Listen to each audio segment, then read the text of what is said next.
Hi guys, welcome to my TV guide, all about what I'm watching. So The Flash blessed us with an episode tonight, Plastique. I was about to say I don't know what it was called, but I do know it was called Plastique. But the blessing came in the form of Iris and Barry, or should I say Iris and the Flash. So yes, I'm going to talk about that scene first because it was the most amazing thing that happened in the episode. So Iris has been doing her blogging thing. The people in her life, her family, Joe and Barry, have been trying to get her off of it, talking about some, well, first of all, it was, oh, the Flash isn't real. Iris, well, the episode began with a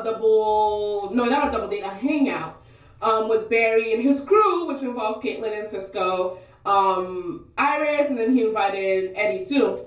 Then things popped off, and everyone was like, I gotta go.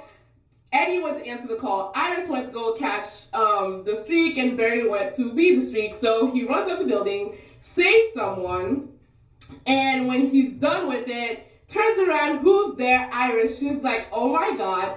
He smiles at her, or so I've heard, because I didn't catch it, but I did see when he like shook his face so that she wouldn't see his identity, which I still think is so smart. But she saw him. So then the next day, when I believe it was Joe, he was like, but he's not even real. She was like, actually, I saw him face to face. I can tell you how tall he is. I can, like, do a whole police description sketch type thing. And then Joe charged Barry to go talk to her. And he was like, but you didn't even put your name on the blog, so how serious can you be about this? And Iris is like, you have been believing in the impossible since you were little. Like, what's up? Why aren't you backing me on this? And she just basically feels that something is up. She's like, when you're ready to have a real conversation, like a for real conversation, then you can get back at me. So then she basically took it as a challenge when Barry was like, you don't even put your name on it, so how serious can you be about it? Joe calls Barry up and is like, Barry, her name is on it. Thanks for trying, but the girl's now more committed now more than ever. And so then Barry decides that another conversation needs to happen. So here's Iris closing up and all that stuff, and she hears the bell ding, and who is it? It's the Flash. And it was just absolutely perfect. So she is just in awe. But at the same time, she's got her, her journalistic wit about her. And she's like, hold on a second, I just need to. And then he cleans it up for her. He cleans up, the whole place. And he's like, meet me on the roof. And so she goes there. And then begins this dance. It was a dance because he was moving around and she was turning with him. At some point, she had her back to him and all that stuff. It was just so perfect. She was like, who are you? Can't tell you that. How'd you get these powers? Can't tell you that. She asked him another question, why are you doing this and all that stuff, and I thought he was using a device, but turns out, so smart, he was vibrating his voice, his vocal cords, so that his voice would sound different. And, at one point he comes up behind her, and he's like, what you're doing is dangerous and all that stuff, you need to stop, can't write about me anymore. And she's like, listen, she's like, the people need to know that you're here. She falls short of saying the people need to, have hope and all that stuff, because Central City is not like that. It's not like this dark place where everybody's downtrodden or whatever. So she stops short of saying you can give people hope, but she's basically saying people need to know you're out there. And what I love about this, and what I've loved about this from the very beginning with Iris being interested in the streak and all that stuff, is the same thing that I loved about Lois writing the Blur's stories on Smallville, which is that Iris gets to, she's put herself in a position where she will shape the public's opinion on the Blur. This was Lois in season 8 of Smallville when they finally started on that part of Lois's journey and Lois and Clark's journey. She gets to shape the public's. She's basically the Streak's PR person, but also on the same token, she will also be keeping him honest, because she's not like in love with him. She's definitely, I feel like, is going to be infatuated with him. She was freaking breathless during the conversation.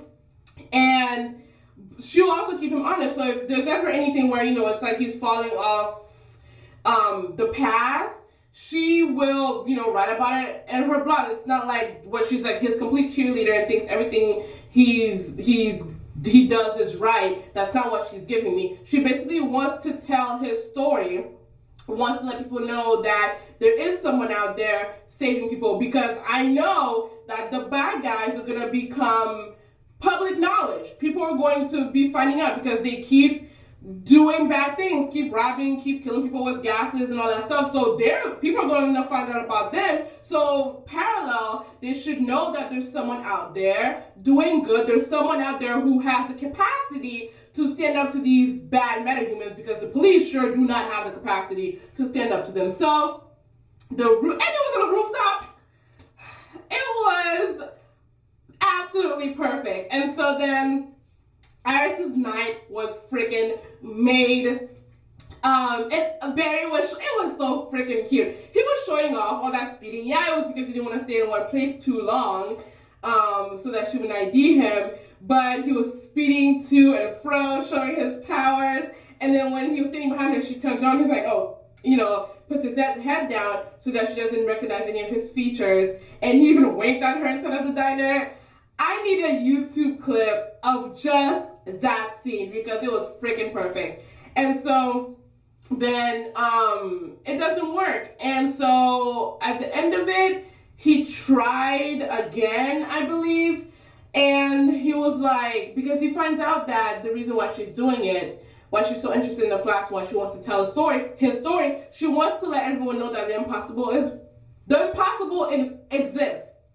The impossible is not possible for everyone, but it exists. It's a thing. And so she's like, I have this friend who his whole life has believed in the impossible, and I basically just want to, and I've noticed a change in him and all that stuff, and I want to give him hope. And so that touches Barry. And so he goes and tells Joe in the second cutest scene of the episode, Joe is like, how did you even keep her from recognizing your voice? And Barry's like, oh, I can do this thing where I vibrate my vocal cords and it makes me sound like this. And so he does it. And Joe is so stoked about it. That is the perfect word to describe his reaction. He's so stoked. He laughs and leans back and I think even lifts one of his legs. It was just so boyish and open. It was just delight. It was delight on his face. And also he tells Barry that he's been peeped that he's in love with Iris. Barry's reaction was perfect. He was like, what? He was like, really? It was just like, you're her father. You know I'm in love with her, but you also raised me. How weird is that? What do you think? That moment was just like, do you think I'm enough? And yes, Joe thinks he's enough. He thinks he's great. He's like, I've known that you were in love with her since you were able to understand what love is. I've just been waiting for you to tell her. And Barry's like, yeah, but I was too slow. And I saw one comment that said, oh, that's probably why. Also, one of the reasons why Joe's against Eddie, why he was upset about Eddie, I don't think so. I don't want that. I don't want it to be like, oh, I'm pulling for Barry, so I'm gonna kind of try to sabotage my daughter's boyfriends. No, Barry's on the up and up with regards to Iris's happiness. She's dating who she wants to date. She's dating the people who say, I'm interested in you. So she, and then she's interested back. She's dating who she wants to date. Barry's cool with that. I feel like Joe is too. I feel like Joe already said why he had a problem with Eddie, and we need to take him at his word basically, and not try to find some hidden meanings or hidden agendas or whatever. Because no. So Barry said he was too slow. Whatever. He's like he said his voiceover at the beginning was we're gonna have to be friends for now because. So. He goes to see Iris and basically tries to say, I'm okay now. I am done with that. I'm moving on, and I need you to move on too. I'm okay with what happened with my mom or whatever. And even to Iris, that had to have been like, what? Since when? And why wouldn't you have told me, about, I actually thought for a second that he was going to tell her that he's the street. And I feel like for a second he thought about doing so too, but then he just said, because I'm okay with it. I'm okay with, with what happened. I moved on, and I need you to move on too. But Iris, her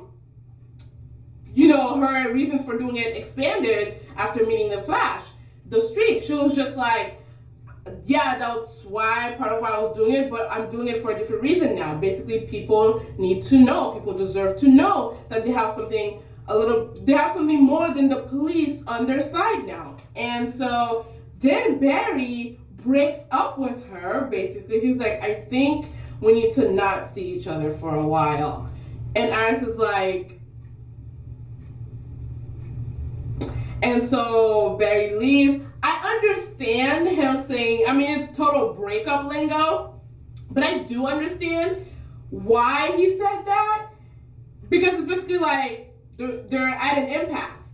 He wants her to stop because he's worried that one of these bad guys are going to kidnap. I actually thought in this very episode the military dude was going to come for her, but that didn't happen. And he basically wants her to stop. She doesn't want to. So every time they see each other, so, if they saw each other tomorrow and they looked at each other, they're basically going to have to rehash the same conversation silently just through a look. So he's like, I think we need to not see each other for a while, so that hopefully a couple of days will pass and, pass off screen. And by the time, next time we see them next Tuesday, maybe, they'll be able to, so through that separation, we've silently agreed to just not talk about this topic, because you're not going to change your mind, I'm not going to change my mind. And it looks like Barry's fears are going to come true next week, because some strong metallic looking person is going to kidnap Iris. So we have to see how that goes. But when Joe came home, Iris was not about the conversation. She was just like, dinner's in the freezer or the fridge. And Joe noticed. It was like, okay. And she was crying because this has to be the first time that she really passionately believed in something, and Barry just was not standing with her on it. So she was crying because she's hurt, because her best friend is not only not seeing eye to eye with her, but is wanting her to do the opposite of what she wants to do. So it sucks. So she was crying. So elsewhere in the episode, we met Plastique, who I last saw on Smallville, who was played on Smallville by Jessica Parker Kennedy. I'm surprised that they killed her off, because I know that she's supposed to go on to be in some kind of league in the future. But there's some iterations of the comics where Bette dies before she gets to be well known in the DC world. They killed her off, which I was not expecting. She could have been the first person to tell Barry, hey, Dr. Wells is sketchy. And she tried to, but they went with the whole, she died, and that was a fast death. She died before she could say anything. But Bette, she causes explosions. If she touches the object or whatever, it becomes an explosive. And someone who was watching the episode asked, how does she get dressed? I'd like to know too, because she couldn't control it. She didn't get those special gloves until she met Team Star Labs. So how was she putting her clothes on? How was she able to touch anything? How was she able, I guess it's only focused on her hands, but how was she able to put her clothes on? So, so she got her powers when she was in the military, and she was involved in an explosion. A piece of shrapnel got caught in under her skin, and so then she was taken stateside to be patched up, and while she was getting patched up, the explosion happened, the lightning happened, and boom, that's how she got her powers. Now, the military person who I know as Corbin on Sleepy Hollow was after her because he wants to create super soldiers and all that stuff. That's always what they want when they want to create super soldiers. He wants to do the whole mind reading thing for interrogation purposes. And so Dr. Barry wanted to make her be part of the team. And Caitlyn and Cisco were just like, no, I don't, like, they were completely ready to give up on the girl. And I was like, Barry, don't listen to these naysayers. So then Wells, who really didn't want her there, talks to her and is like, you know, take your soldier, basically go take one for the team, go after Eileen, the military, Aileen, the military person, Corbin. And so she went there to try to stop him and all that stuff. She threw some explosives, and then Barry comes and is trying to talk her down. And he's trying to talk her down. He's like, this isn't you, or whatever. And then the military guy gets up and shoots her, and the wound was fatal. The shot was fatal. And she tries to warn Barry, but she dies beforehand. And so then her body becomes a bomb. And so then Barry has to run on water and drop her in the ocean and then run back before he gets caught in the explosion too. But Barry, please pay attention, because he did this last episode when he went to stop the armed robbery of the car, of the diamond, and he throws everyone aside, bad guys and innocent people, and then he just runs. He doesn't make sure that the bad guy is completely incapacitated. He doesn't make sure that the good guy is standing on their feet. He throws everyone aside, runs, and so then here comes the bad guy, gets up and shoots one of the security guards, and so then he needs to run back. He did the same thing in this episode where he knocks everyone aside but leaves them close to their guns and whatever, and so here comes the military guy who picks up his gun and shoots back. Like, that's twice he's committed the same oversight.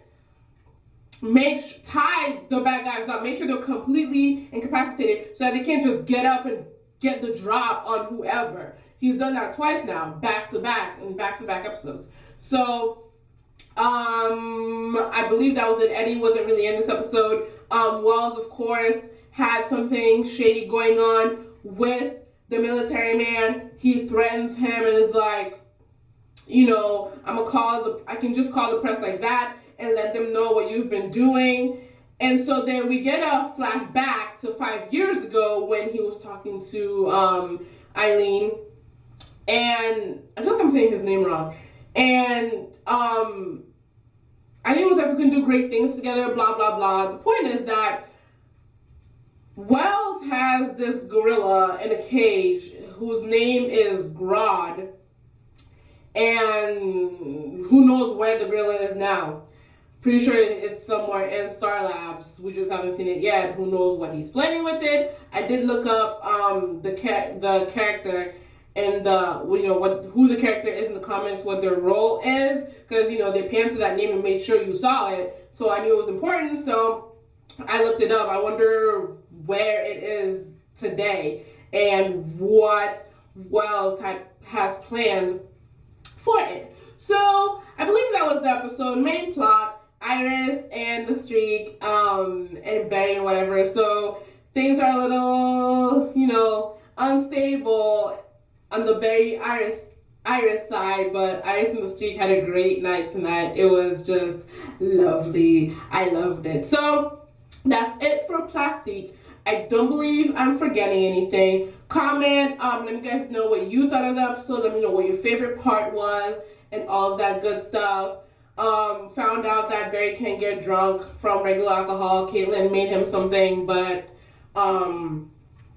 it only lasted. He only felt the effects for like less than a minute, and then it was gone. So let me know what you thought of the episode. Thank you for watching, and I will see you guys next week to see how Iris gets out of her sticky situation. Okay, bye.